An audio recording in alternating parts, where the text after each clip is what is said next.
What's up, YouTube? This video is brought to you by Webull. If you'd like to help out the channel and get some free stock, make sure you check out my link below. Hey, I'm Chris saying, and today's video is a focus on Roth IRAs, guys. Listen, I'm going to put the building blocks together for you to not only build wealth, but for you to retire comfortably whenever you are ready to, okay? It's time for me to put you in charge of the keys so that you control your life, okay? But listen, guys, if I helped you out in any way, whether I was help you make some money or give you a new perspective on the stock market, please make sure you like and subscribe and join us on the journey. Without further ado, let's take a look at my portfolio. Okay, guys, it's the weekend, which means it's time for me to teach and make sure that I am giving you not only the ins and outs of the game, but more importantly, a holistic approach to your investing journey. I'm talking about how your whole setup should look so that you can be prepared for early retirement, so you can be prepared for retirement, so you can be prepared to lead a corporate plantation, okay? So stick with me on this one, guys, as today I'm gonna talk to you about Roth IRA. But before we jump into that, let's quickly look at my portfolio. Currently sitting at just under 160,000, okay, guys? And so again, we're on this 100K challenge, all right? This year has been a very difficult year, okay? So we don't have that smooth ride up every week. We're going up, down, up, down. We're going a little higher each time we go down, but again, it's a choppy, bumpy ride. Something that I want to show you guys on the journey, just in case anybody else give you a false picture, thinking that it's just a silver bullet, something magical that you just gonna go from 0 to 100K. No, guys, it's a for real journey, aka a marathon, like I often talk about, okay? So this is where your boy is currently sitting at. I'm gonna always show you guys daily the ups and the downs on the journey, but more importantly, I want to show you how to build wealth, and today we're going to do that talking about Roth IRAs. So guys, listen, you already know I am a firm believer that on your journey you need to control your destiny, okay? Yep, the 401k at work is cool, the 403b is cool, all those other things are cool, which, matter of fact, I'm going to talk about those in upcoming videos. However, today the focus is on Roth IRA, and today I want to give you 3 to consider, okay? But listen, let me know if you have a Roth IRA currently. Just let me know in the comments below, drop a bottle for me or something like that. But more importantly, let me know if you have got the limit of $6,000 into your Roth IRA already, or let me know if you're en route to doing so. Regardless of where you are on the journey, it's okay, because with me, unlike anybody else, we walk it out together, and I'm going to make sure I get you there in a viable way, okay? But listen, guys, number 1 on my list is Fidelity. One reason why I'm recommending them for your Roth IRA is because, again, I'm all about you guys building generational wealth, ending poverty, breaking curses and all of that kind of stuff, as well as the chains that has held you bondage, okay? And so in addition to maybe using this for your Roth IRA, you also, if you have a kid, if you have children, they have a great custodial account as well, so that not only you can be doing your thing, but you can be setting your kids up for success along the journey as well, okay? Fidelity is one, they're reputable, they're credible, and so I want you guys, if you need a place to go, please consider them, okay? The next one I have for you guys is Betterment, okay?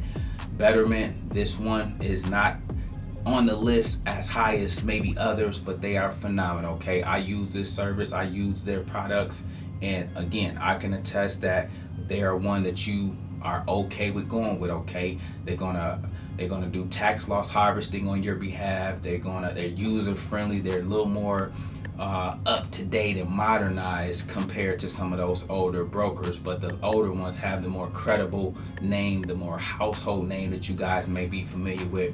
But Betterment is one of mine actually that again, I'm recommending for you to consider if you wanted somewhere to start and or establish your Roth IRA. You can do many other things within that as well, not by individual stocks though, but you can do a lot of other things, okay, inside of that. And then last but not least, guys, is Vanguard. Vanguard is my baby. That's the number 1 for me, even though all the rest of them are just as good, okay? In this game, they all level up. over time, There's nothing you can do to kind of be better than the other. Over time, it just comes down to preference and who you're familiar with, which one has the better customer service or maybe just is right for you, okay? And for me, Vanguard is that for me, okay? A lot of my money is in Vanguard. A lot of my major plays are in Vanguard. A lot of my wealth is in Vanguard. And so in terms of a Roth IRA, you guys can do that inside of that, as well as trade individual and ETFs and mutual funds and index funds, okay? I'm also an entrepreneur, guys, and so I have what's called an individual 401k, a solo 401k, okay? They also have the SEP IRA, things that I would teach you about for you high earner entrepreneurs, okay? Again, when you are amassing millions, you have to invest different than somebody else, okay? The vehicles become a whole different ball game. But the Roth IRA on your way to $1 million is the one I want you guys to make sure that you are maxing out consistently and making sure you're getting that $6,000 in there, because once I get you guys to millionaire status, you will no longer be able to put the $6,000 away. We have to do something like a Roth conversion or a backdoor Roth IRA or something like that in order to get those little dollars in there once your wealth gets extremely high, okay? But listen, guys, those are 3 I want you to consider when building out your Roth IRA. Matter of fact, make sure that that's the first thing you are building on your investment journey, okay? And when I say build, listen to this. When I built mine, this is what I did, guys. I built my wealth over time. I told you, if you follow me closely, I made my first millions through ETFs. Another way I've made another millions is through Roth IRAs. But this is how you do it, guys. For me, again, I'm a small guy looking for the small people. That's who I look out for, the little people, okay?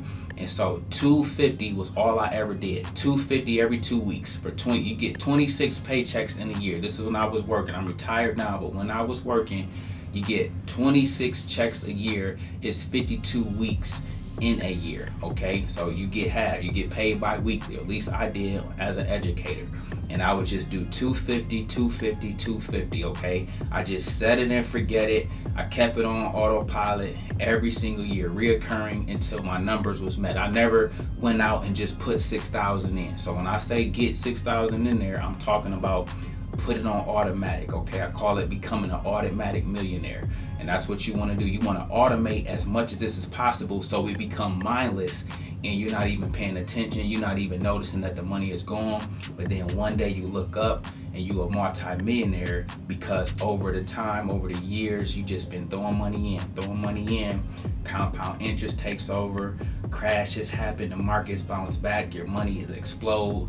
And then before you know it, guys, you're able to walk away from the corporate plantation with more wealth than you have ever imagined, okay? So listen, guys, that is the 3 that I want you to kind of lock in on, 3 that I want you to be mindful of. Again, Vanguard is my number 1, but Fidelity is right up there. Betterment is up and coming, okay? And there's plenty more out there, guys. I just want to present the 3 to you that I'm most familiar with and for you to at least have something to consider, okay? Up next, guys, we have our word of the day, and our word of the day is pillars of your portfolio. Listen, guys, as it relates to pillars of your portfolio, you want to have what's known as a big dog, a household name, a reputable company to serve as the pillars of your portfolio, okay? Oftentimes I say you need 3 to 5, but you at least need 1, okay? I'm gonna make a video called Pick One, and it's gonna have a singular focus on this, but today I'm gonna give you the cheat code, okay? Listen, guys, pillars of your portfolio are things like Apple, Microsoft, Facebook, Google, Amazon, okay? You want to have plays like those, okay? You can pick one or you can pick all of them, but I'm never a fan of you spreading yourself thin, okay? So I want you to really hone in, know, and evaluate your financial situation so that you know whether or not getting all of those are feasible, or at least if you can get one, to just go with one. Today is all about Apple, okay? Here with Apple is a reputable company, a household name, leader in their class, okay? And that's kind of what you want to look for. And so again, you want to make sure this is the biggest position in your portfolio. So for instance, if you got a lump sum of money and you're building your portfolio out, you want to make sure that you put it in a play like this, okay, a portion of it, okay? You want to make sure that none of your high risk plays have a value bigger than this particular pillar. Why? Because this play is what's going to hold your portfolio up, okay? Those of you that have been with me, if you notice, since we have hit this turmoil, my portfolio stays between the 150 and 160 range. Have you noticed, without adding any money, the reason why it doesn't fall is because my pillars, these type of plays, holds it up, okay? Most people have more high risk plays in their portfolio as the bigger positions. So then when they get smacked, they go down and they plummet extremely hard, okay? That's the reverse of what you want to be doing. You want to have the majority of your money in Apple. So listen, let's make it plain, okay? If you had $10,000, $8,000 should be in Apple, $2,000 should be in a high risk volatile play. So let's just call it out. $8,000 would be in Apple, $2,000 would be in Palantir. Okay, let's just use that example. Or 8,000 would be in Apple, 2,000 would be in SOS. 8,000 would be in Apple, the 2,000 would be in BNGO. Does that make sense? And that's how you want to make sure the balance is there, so that the big dog always is standing the test of time, holding you up even during the turmoil, even during the storms, the pullbacks and corrections. And then your high risk play, again, it's not taking up much of your portfolio. So yes, it's going to get smacked down often just because that's the nature of it, okay? But it's not bringing your whole value down. However, when it go up, it's going to fly way past what Apple would ever fly to, because Apple is $1 trillion. These companies is barely $1 billion in market cap, okay? And so with that, you want to make sure you have that balance, because the ability for the high risk plays to double is extremely high compared to an Apple, but you're not in an Apple for it to double. It's about wealth preservation, okay? Up next, guys, we have our question of the day, and our question of the day comes from Bob Gully. He says, "Hi Chris, I had a question, hopefully you can answer for me. I'm speaking with the tax lady about day trading. I had asked her, how will day trading affect me when tax time comes? Basically, she said if I do not hold a position longer than a month, it would be called a wash. She said don't buy a stock and sell it right away. Hold it for 30 days or longer. Any advice is much appreciated." Bob Gully, this is a great question, phenomenal question, man. I thank you for sending it to me. Listen, guys, I want to talk to you very briefly about a wash sale, okay? A wash sale is associated with a loss first and foremost. So make sure the context is right. You can only have a wash sale if it's associated with the sale of a play that you're down in, okay? And you try to buy it back too quick without waiting 30 days, okay? So she left a couple key words out, but I'm gonna make it plain for you like I always do, okay? So listen, guys, sometimes, you know, around here, I often say they're paper losses or to stay 10 toes down. I don't endorse you guys taking losses, but I know everybody's different.